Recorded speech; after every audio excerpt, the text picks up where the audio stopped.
આજે અમદાવાદ ખાતે ખૂબ જ દુઃખદ અને વેદનાવંતી એવી એર ઇન્ડિયાની વિમાન દુર્ઘટના બની છે, જેની અંદર ઘણા બધા વ્યક્તિઓએ પોતાના પરિવારજનોને, સ્નેહીજનોને ગુમાવ્યા છે.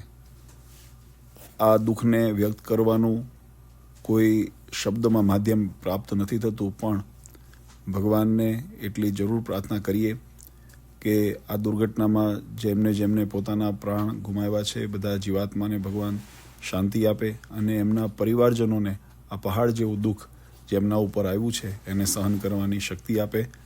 આ દુઃખદ ઘટનાની અંદર સ્વામિનારાયણ સંપ્રદાય, લક્ષ્મીનારાયણ દેવ ગાદી પીઠાધીશ્વર આચાર્ય શ્રી અજેન્દ્ર પ્રસાદજી મહારાજ સહિત સમગ્ર ધર્મકુળ પરિવાર અને સત્સંગ સમાજ દુઃખી અને વ્યથિત છે અને આ પરિવારજનોને પ્રત્યે સંપૂર્ણ સંવેદનશીલતાથી પોતાની ભાવ શ્રદ્ધાંજલિ અર્પણ કરે છે. સૌને જય સ્વામિનારાયણ.